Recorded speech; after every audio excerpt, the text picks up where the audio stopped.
Good morning, everybody, and welcome to the 5th session of our virtual soil health series. I'm Mary Griffith, and I'm the Extension Educator in Madison County, Ohio, and our webinar today will focus on compaction. Looks like a lot of people are doing cover crops and also trying to do some things with controlled traffic and adjusting tire pressure. So thank you.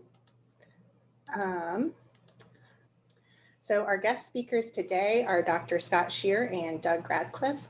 We are going to start with a presentation from Dr. Shear, who serves as Professor and Chair of Food, Agricultural, and Biological Engineering at Ohio State University. Highlights of his research career include development of methodologies and controls for metering and spatial applying crop production inputs, modeling of agricultural field machinery systems, autonomous multi-vehicle field production systems, and strategies for deployment of UAVs in agriculture. Now, following the presentation from Scott, he will be joined by Doug for the question and answer portion of our program. Doug Radcliffe farms just under 4,000 acres in partnership with his two sons, Lee and Asa, in Pickaway, Ross, Franklin, and Fairfield counties.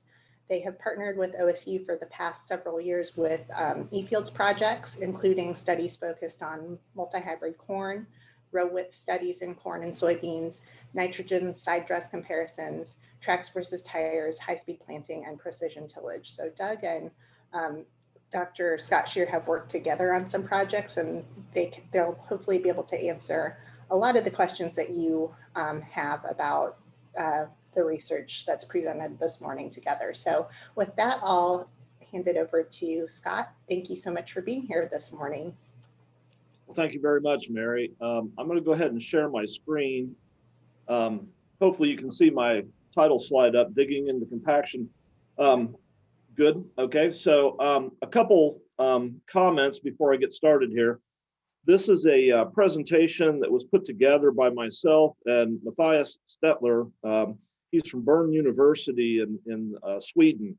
And this was done for OMAFRA, which is the Ontario Ministry for Food and Agricultural Research. I think I got that right. But anyways, we did this just before the end of last year. So kind of an interesting presentation. There's a European influence to this, but there's a lot of good information in here that kind of brings things home in terms of some of the technologies today being used to combat, if you will, soil compaction.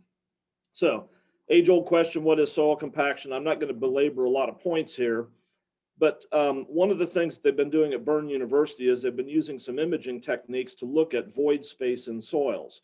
And so you look on the left-hand side, and the green dots, and there's kind of a cloud of them, if you will, really show the void space within the soil. Some of it's left because of root structure, some of it's just because of the natural, I'm going to say freeze-thaw cycles in soils, but essentially what you want to end up with is about 50% void space. About 25% of that's going to be air, 25% of that's going to be moisture or water.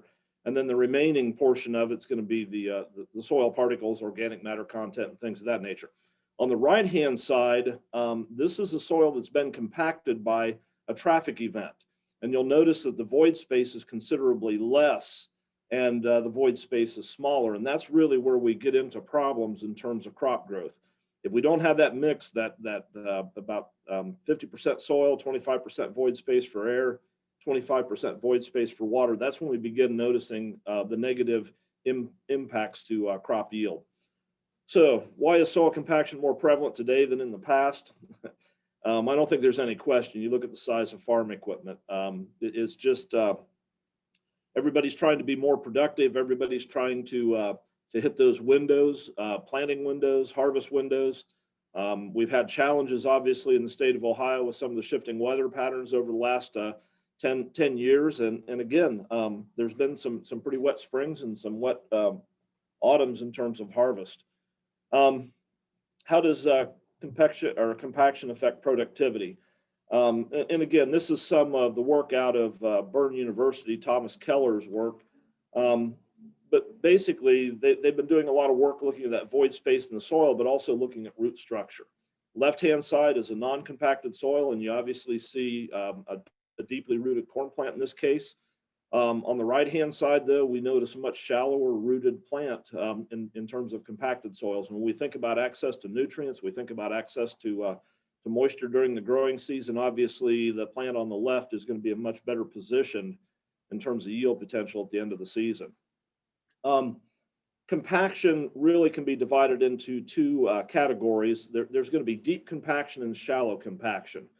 And one of the things that I want to get people thinking about is deep compaction is the kind of compaction that's going to take 10 years to mitigate, okay? And I'm talking about generally 18 to about 36 inches or 40 inches deep in the soil. The shallow compaction, we can mitigate with tillage. We can do deep tillage. We can do surface or I'm going to say shallow tillage when we think about some of the tools that we have today. The shallower compaction we can mitigate a little bit easier, and again because we have access to tillage, but it's that deep compaction that's very concerning. And deep compaction is tied to gross vehicle weights, and I want to stress that and emphasize that. The only way that you're going to avoid deep compaction is reduce the size of the equipment and or only operate on soils that are high strength situations, and really that translates into low soil moistures. In other words, don't be in the field when it's too wet. And I noticed a comment earlier or whatever, and then that's a take-home message. There's no question about that. The shallower compaction is really going to be driven by contact pressures between the soil and the tire or track. And so as we go forward, there's a lot of things going on. This one, Matthias, and he was very insistent upon this, we can compact soils within seconds, but it takes literally decades to recover from compaction damage. And that's perhaps one of the biggest take-home messages for me. If we look at what's going on, this is FAO statistics for Northern Europe. They've kind of plateaued in terms of wheat yields. And one of the thoughts in this is right now that a lot of what's going on has to do with the growth environment of the plant. Now, obviously, we can argue the climate situation, but more importantly, the machinery is getting larger and we're seeing more heavily compacted soils. And so at least with wheat yields, that rate of gain worldwide is not continuing on that upward trajectory. And we kind of look at that break point in 1990 through 2020, and it's been pretty flat in some respects. And again, I think a lot of that can be attributed to the crop growth environment and specifically the soil. Some of the manifestations of compacted soils, and I think a lot of people recognize this, the wheel tracks are wetter, the soils are more prone to erosion, sheet and rill erosion, and you begin thinking about some of what's going on in the state of Ohio now, and again, because of larger equipment in some respects, there's a price that Ohio farmers are paying for that. Now, I understand the other side of the coin is you got to be timely, and if you're not timely, that's tough too. This goes back to some work we conducted in cooperation with Beck's, London, Ohio, in looking at compaction of grain carts. And this was kind of a worst case scenario. We were looking at tracks versus tires. And if we look at these box and whisker plots, the gray boxes are what would be the standard yield in an uncompacted condition. The green over here are equalizer tracks, and note we were about 157 bushel an acre on the uncompacted soils and 127 in the areas of the field where we had the equalizer tracks. When we look at regular tracks, we were about 153 on the uncompacted soils, 123 bushel an acre on the tracked areas of the field. And then when we look at wheels over here, we were about 149 bushel per acre. This is corn versus 114 for the wheeled tracked event or the wheeled traffic events. So when we look at this, yeah, tracks are better. There's no question about that. But if we think that tracks are going to alleviate or do away with our compaction problems, we're probably mistaken. I want to emphasize this work was done such that the soil was probably in the worst possible condition for the compaction events. We were pretty close to field capacity. I'm going to say this probably would not be uncommon for some wet fall harvest in the state of Ohio. And it's a question of getting the crop out in a timely manner. We've also done a lot with pinch row compaction. Pinch row compaction is a little bit different because it really involves what's going on the surface. And we've done a lot with tracks on planters, the central fill planters. We're seeing a pretty consistent yield advantage, at least for those pinch rows. And I'm talking about the rows that are closest to these tires at the central frame of the planter. That's where you're going to essentially apply the tracks. But we're consistently seeing anywhere from about a 2.2 up to a 10.4 bushel per acre yield difference. And that's averaged over the field too, in terms of trying to alleviate pinch row compaction. Generally, our recommendation is if you're seeing those wheel tracks leaving depressions in the soil, there's probably going to be a negative yield impact. And again, the tracks, we don't see quite the depression in those traffic events under the central fill portion of the planter. How can farmers minimize soil compaction? A lot of interest going on here. I know that in the past, Randall Reeder has talked about controlled traffic environments. And I'm a fan of that, but increasingly it's difficult to get these the equipment set up for these traffic patterns. And again, what you're trying to do is minimize the trafficked areas, establish those traffic lanes, and then only operate in those traffic lanes. I put this graphic together just to give people a feel. If you got a four-wheel drive tractor and you have decent set of tires on it, higher horsepower, and then you put a great grain cart behind it, and you're looking at 12-row harvest widths, that machine is going to be trafficking about half of the soil. And so some of the compaction depths too could be as deep as 41 inches. And so again, what I come back to is harvest under appropriate conditions, and you can avoid concerns about soil compaction. But again, it's the size of the equipment that's going to drive a lot of this. We've done some work with Metis Trelleborg in terms of looking at some of the options on tractors. I'm going to come back at the end and show some data that we collected, kind of looking at efficiency in terms of different devices, how much fuel is used, and how many acres or hectares you can cover per hour. But we here at Ohio State University, we were driving over this map in the upper right-hand corner and getting contact pressures. And we had 1,200 millimeter tires that were used in the investigation. We had some 800s, and then we were using some 480s. And so we were looking at triples on four-wheel drives. We were looking at singles, the LSWs, and then we were looking at these 800s, and we had some the high Flexion type tires, and looking at what was going on. But the take-home message, and these were the 1100s, LSW 1100s, low sidewall. And the point that I want to make here is, as we reduce the tire pressure, in this case, the bottom image is 30 PSI, we spread the tire out over a greater area. In other words, that tire cheeks.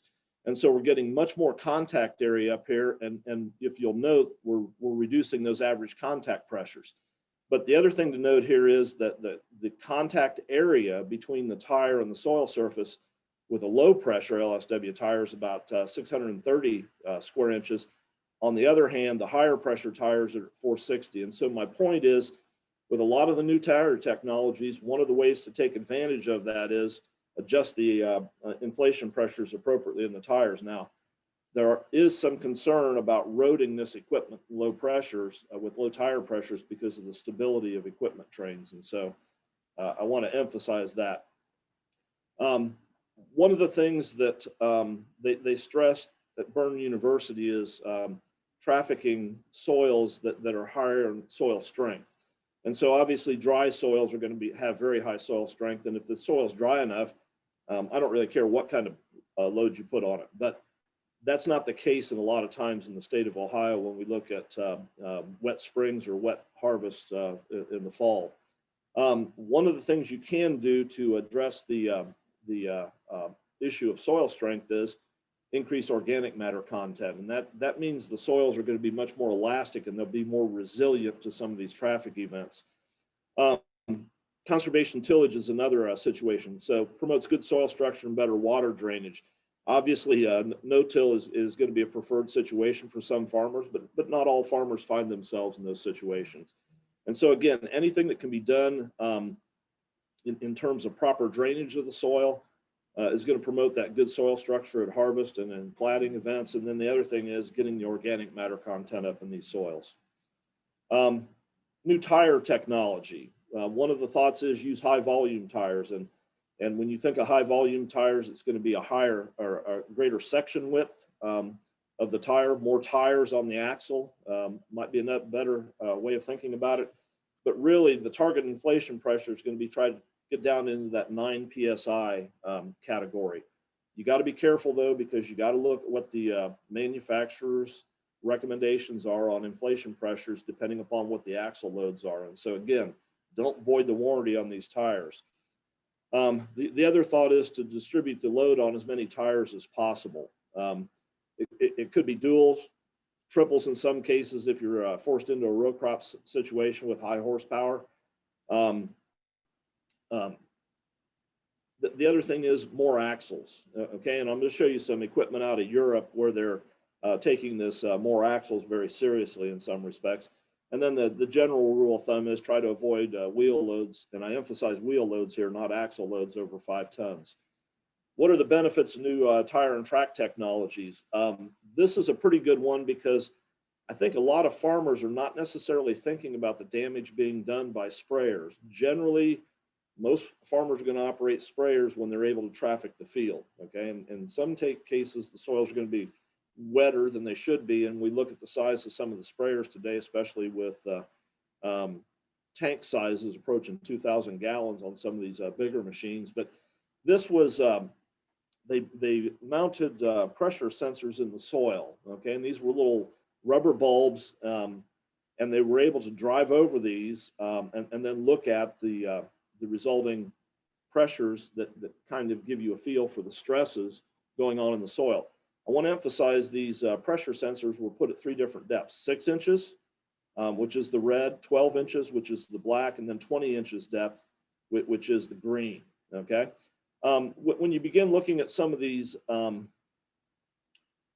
pressures in terms of creating damage, and they put in these subsoil thresholds and topsoil thresholds, you're looking at a narrow tire on a sprayer, you're looking at a high pressure in that tire, and you begin seeing these peaks that are well above what they consider to be their subsoil and topsoil thresholds for pressures, okay? And that is one of the issues that they've seen time and time again. In this case, still narrow tires, but they've dropped the pressure on these tires. And please note that while they're still above these thresholds, the peaks are not nearly as great, okay? And so again, when you look at that 6-inch number, very high risk of soil compaction, but look at what happened at the 12-inch depth. And I want to remind you, back here in the 12-inch depth, that's where they were seeing the greatest pressures in terms of peaks. By the way, the reason for 2 of these is you got a front axle driving over the sensors, and then you got a rear axle driving over the sensor, and that's the reason why we have the 2 peaks, okay? Now, the other thing is go to wider tires. We know that some farmers have, with these sprayers, at least prior to planting, are using wider tires and then switching them when they get into the row crop applications for post applications and things of that nature. But if you look here, they were able, with these wider tires at lower pressures, to definitely mitigate some of the damage that was being done to the soils within the profile. And again, look how they brought these red and black peaks down when you're looking at depths. Here's one that's kind of interesting. They have a different approach in Europe to applying liquid animal nutrient sources. And again, that same pressure transducer is being placed under this train, and I don't know a better way to characterize it other than train. And you can see the tractor driving over the sensor, and then the 3 axles for the first applicator tank, and then the 3 axles for the second applicator tank. Again, they were operating these tires at 40 psi, very high pressures. When they drop those to 10 psi, look what's happening to those peaks. And again, try to imagine what's going on within the soil in terms of the stresses. One of the things that's big in Europe right now, and we're starting to see these available in North America, are tire inflation pressure systems. And the real question is how quickly can you alter the tire pressures as you go from the field to the road?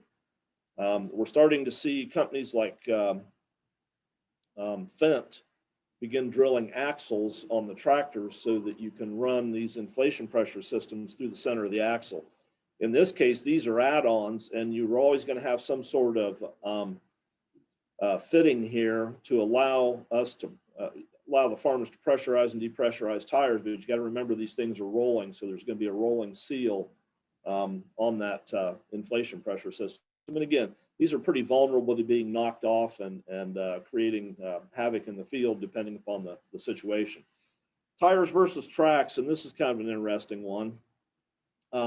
Tires at low inflation pressures, and again, this is a Klaus tractor driving over these pressure sensors that have been buried, and the red is 20 centimeter depths, and that's about 8 inches, and the green is going to be about 16-inch depth, relatively speaking. This is the track tractor, and the take-home message here in some respects is everybody talks about tracks being the area that's in contact with the soil, but really you got this front idler, you got these 3 center idlers, and then you got this rear driver. And so we're seeing some of these pressure spikes, especially in the red areas. Admittedly, this is a better situation than the wheeled machine. But again, you got to remember is it's just we're not spreading the load uniformly out over that track, okay? And as those idlers roll over, you're seeing those kind of pressure spikes within the soil. This one I think is kind of an interesting one because the tractors before, when they were driving over that pressure sensor, were not loaded with tillage implements behind them. And obviously the red here, or the rose colored, is a tractor with an implement behind it, and we're getting that weight transfer off of the front idlers onto that rear drive wheel, and that's where we're seeing this big spike right here. The blue is going to be the tractor that is not pulling a tillage tool, and you see that rear drive wheel passing over the soil without a tillage tool, and then you see it where it's pulling the tillage tool. And so again, let's not forget about weight transfer and looking at those situations. This is kind of interesting because they were looking at vertical soil stresses and soil depths for a number of different traction devices. And so we have a large 4-wheel drive tractor in this case with singles and probably overloaded in some respects. And so that's this green line right here, and that's probably doing the most damage. The LSW tire is a bit different than this situation. I want to emphasize that. What we have is duals on a tractor, and these are probably more typical. And we're seeing how that green line in terms of stresses in the soil shifts to the left. We're seeing a track tractor, and that's kind of the gold here. And so, you know, I guess the take-home message here is the wrong tire combinations on a 4-wheel drive tractor can create some pretty significant problems. On the other hand, if you have that tire or that tractor tired correctly, maybe it's not quite as bad. And we're seeing tracks versus tires.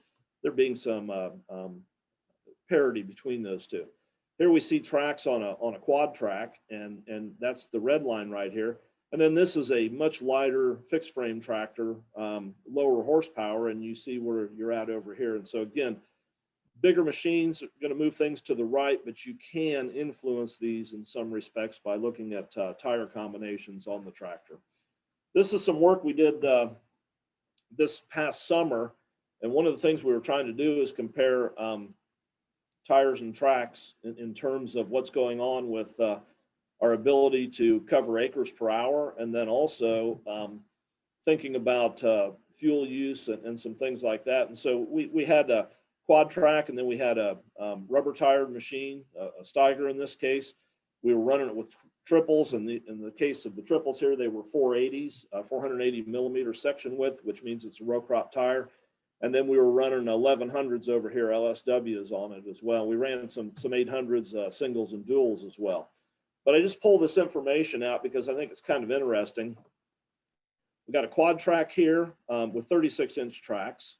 We have a Steiger 580, and again, 580 horse tractors with LSWs, the 1100s, okay? And then we have a Steiger 580 with VF, and these were duals, okay, but it's an 800 tire. And we come over here and we look at the productivity in terms of, and I apologize, this is hectares per hour. You multiply that by 2.5 and you'll get acres per hour, but you'll note the productivity of these. With the tracks, we're getting about 0.3 of a hectare per hour more in terms of productivity. The fuel savings is a little bit greater, but again, we're looking at differences here of about 1 liter of fuel per acre. The more interesting thing is we began looking at the list prices on these tractors, and we know that depending upon how farmers get these equipped and when you're purchasing the tractor, what the discounts are. But again, look at the price between the 580 Steiger, the wheeled tractor, and then the 580 quad track, not being a big price differential. The one thing I would say, though, when you're looking at the track tractors, please understand transport speeds on the road are going to be a bit different. If we look up here too, the track tractors going to have lower slip rates, if you will, tractor or wheel slip rates in comparison to these. By the way, these are what I would consider to be pretty close to optimally ballasted tractors and optimal wheel slip rates. In other words, this is where tractive efficiency is about the highest. Track tractors are going to be lower. Obviously, wheel tractors, you're going to have higher wheel slip, but that's part of what's being rolled into this productivity here, as well as fuel use rates. What future technological things can we experience or do we anticipate? Well, I'm going to point to this one. We did some work on this at Ohio State University, but the AFS Soil Command that Case IH is marketing now is really a prescriptive tillage tool. So you take an Ecolo Tiger 875, and I know these are all brand names, but I think there's equivalent pieces of equipment offered by almost any manufacturer.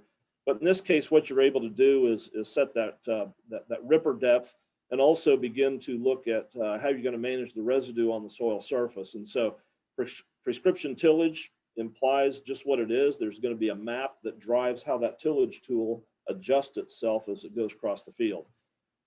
We looked at how this might be used, and Doug's going to talk a little bit later, and this is actually one of the fields that we use this tillage tool in.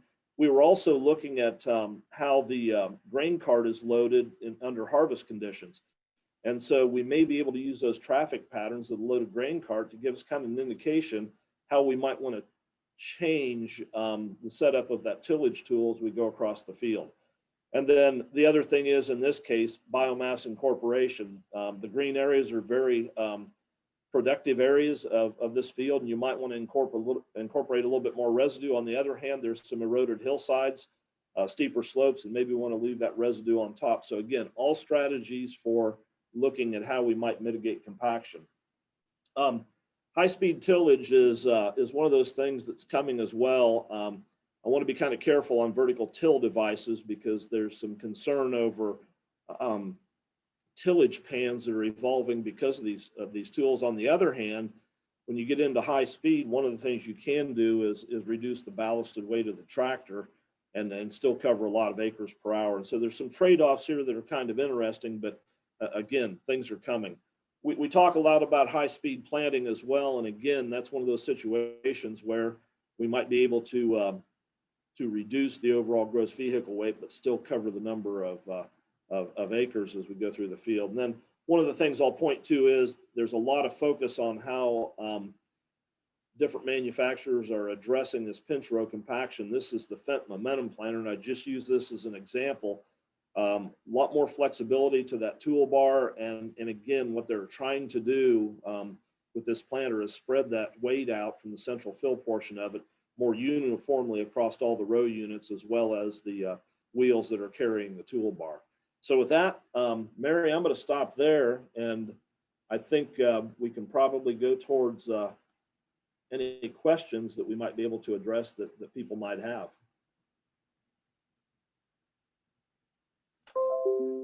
Thank you, Scott. That was a lot of really great information. Right. So Scott, we've got quite a few questions, and Doug, for you as well, I think. Let's start off with the first one here. Someone is asking, how do you recommend going out and finding those compaction layers? How do you measure? And what do you think are the best methods for doing this across a field in a time-efficient manner? I'll start off, and then I'll let Doug talk about things from a practical aspect. I'm an academic, and where the rubber meets the road is what the producer's doing. But one of the primary things that we're going to use in terms of trying to assess compaction is a soil cone penetrometer. And I want to emphasize the fact that it really does not necessarily tell you what the soil bulk density is, which is one of the most important attributes of assessing soil compaction.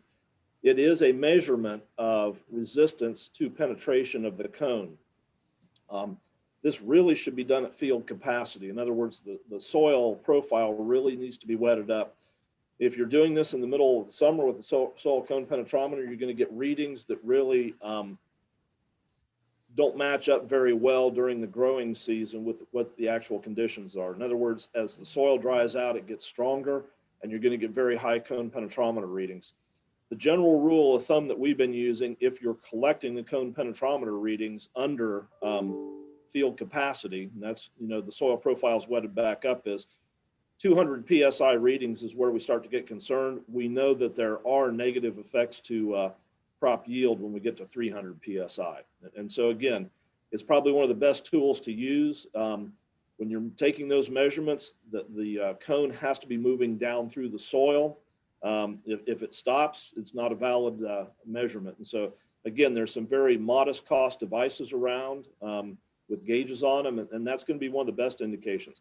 The other thing that I'm going to say, and I know Steve Coleman's on here, is if I was the farmer, I'd probably get a shovel out and do a little bit of digging too, and look at that soil structure and try to assess the strength of that soil and try to address or identify those pans that are created because of tillage operations. And I'll stop there and let Doug and Steve jump in on anything that they might want to add.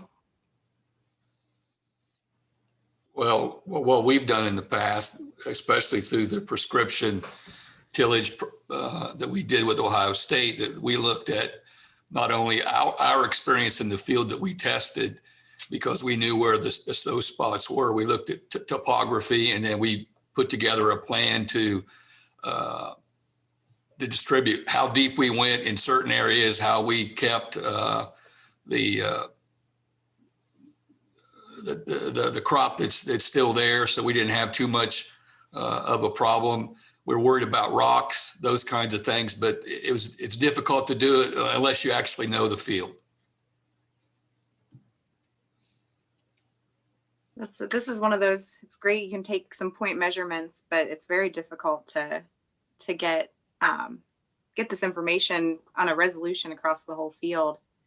Hey, I got a real quick comment on that. Another method I've used, if you're a cover cropper, the daikon tillage radish really depicts the compaction layer in the soil. So if you plant them early enough in the season, you can actually see where they start to get like a diamond shape when they hit the compacted layer. So if you're wanting to look across the field and use a biological method, that's an easy one to do, and you can accomplish it through cover crops. So just a side note. That's a great comment there, Greg. We've got several questions coming in about prescription tillage. And maybe we can kind of bundle these together. Another question about how we can minimize erosion when you're needing to use tillage to address some of the compaction issues. Well, I'll start off, and again, we need to have some people that have practical experience with things too. When I think about prescription tillage, I'm going to say there's a lot of farmers who've already been doing this. We watch them till the ends of the field, more so than out in the middle of the field. So they might rip the ends of the field, especially if they had a wet fall harvest, because we know those get trafficked pretty heavily.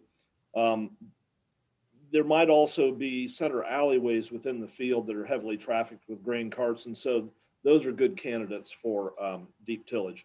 And when you think about that, I'm going to say we have been doing prescription tillage for a while. Doug brought up a pretty good point. There are some fields that a lot of farmers will not put a deep ripper in because there could be utilities, there could be tile close to the surface, there could be rock outcroppings, a number of things like that.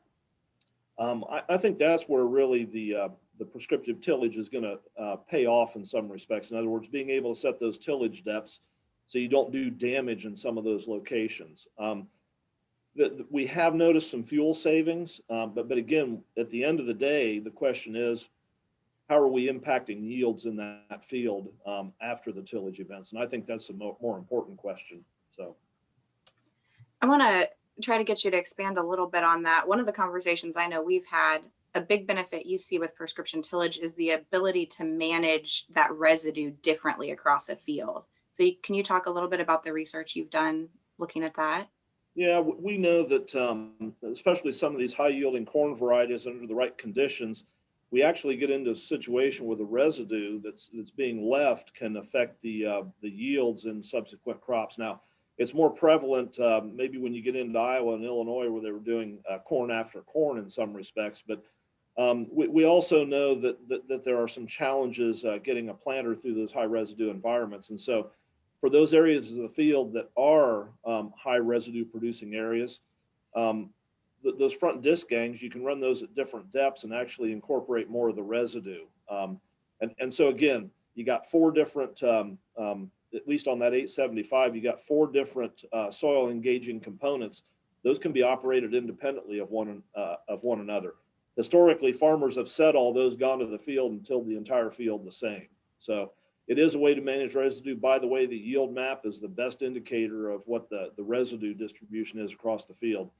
Roughly the residue remaining in the field is going to be equivalent to the mass of grain that was harvested, or the amount of grain that came off the field. So high yielding areas from a yield map, you may want to treat those a little bit differently.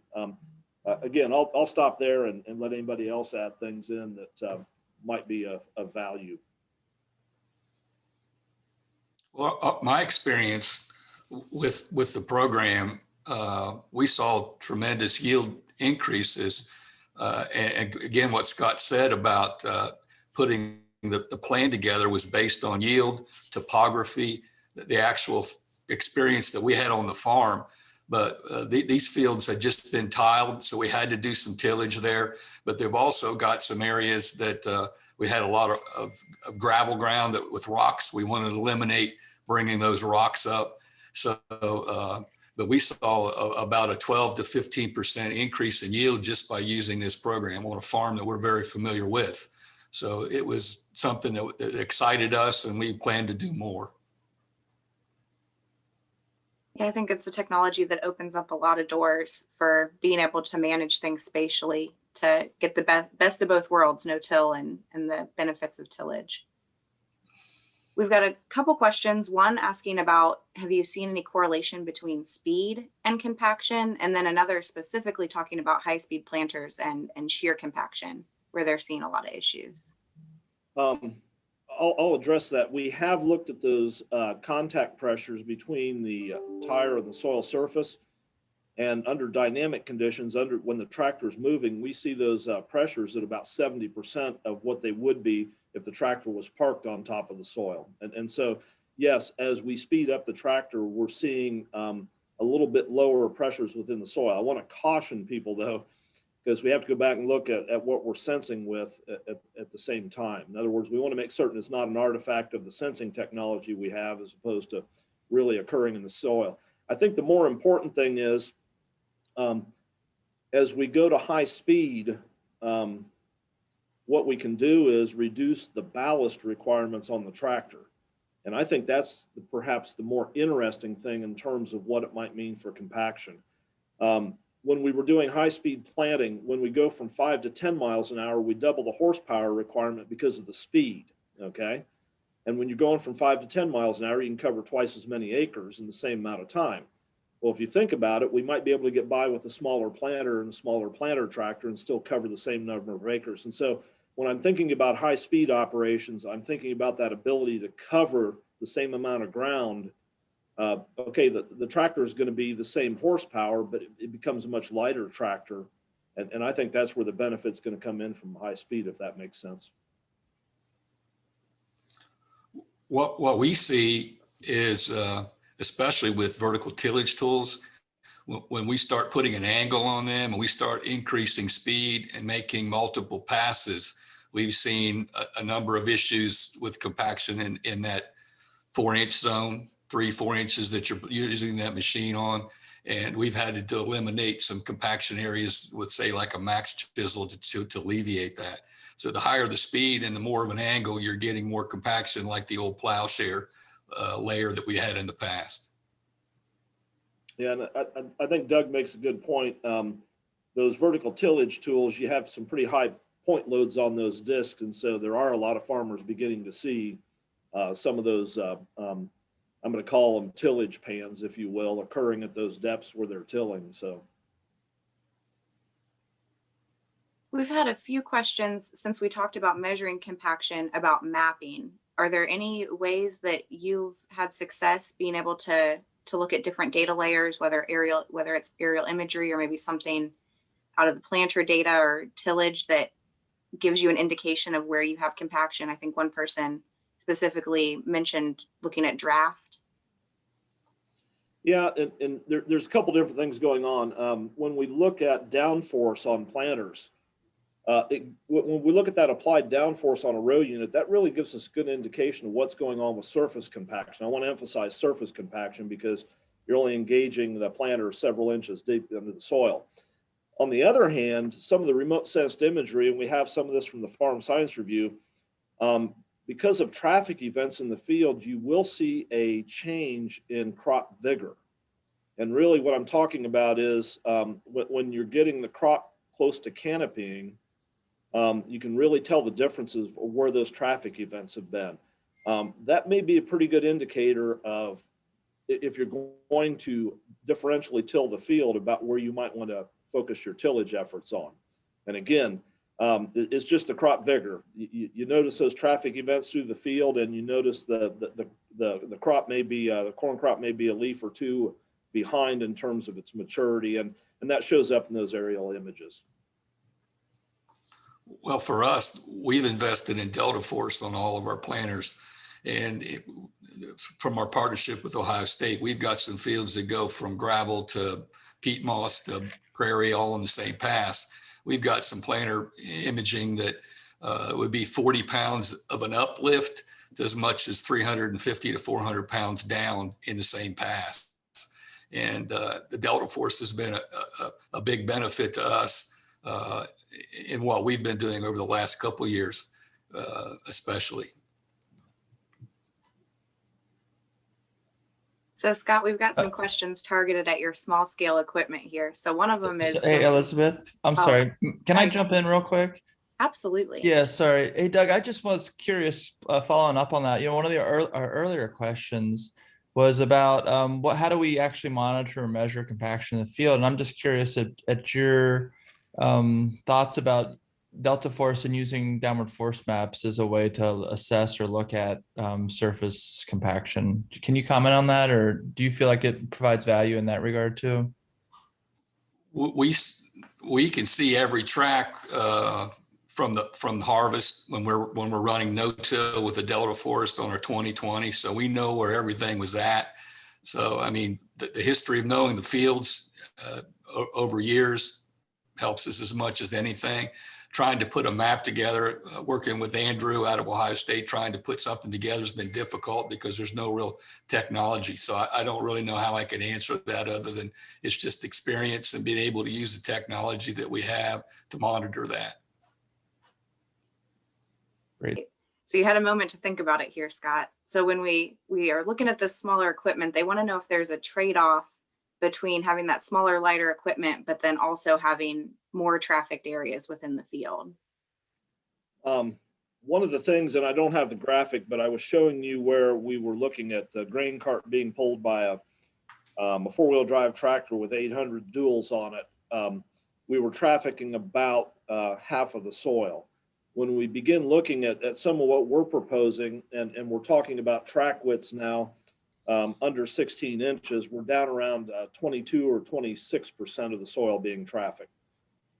We've been advocating for some 10-foot working widths of tractors, but you're going to have two tracks within that 10-foot working width of about 16 inches. So that's kind of where we're at right now.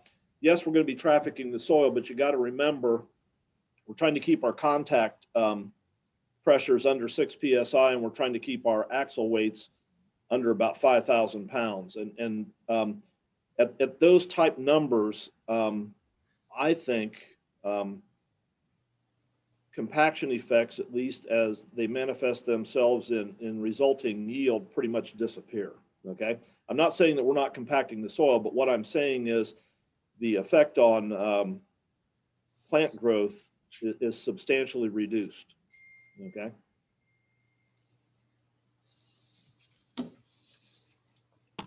And then we've got another question about that central inflation system that you mentioned. What do you see as the balance between the cost versus the value? I'll make a couple statements here. If you're buying VF or IF tires and you're not reducing the inflation pressures, you might as well just buy a radial, okay? Simply stated, if you're not running that tire at optimal conditions in the field, why are you buying the technology in some respects? Now, the counter to that is how much time do you spend on the road versus and going between fields versus time in the field, okay? And then that issue of the lower inflation pressures on the road goes to kind of a stability issue, especially if you're pulling large equipment trains down the road. In other words, if you're into air seeders and you're pulling a product cart and some of those sort of things, those lower inflation pressures can be somewhat problematic. I'm still saying that the travel speeds with a wheeled tractor, though, are going to be better than a track tractor.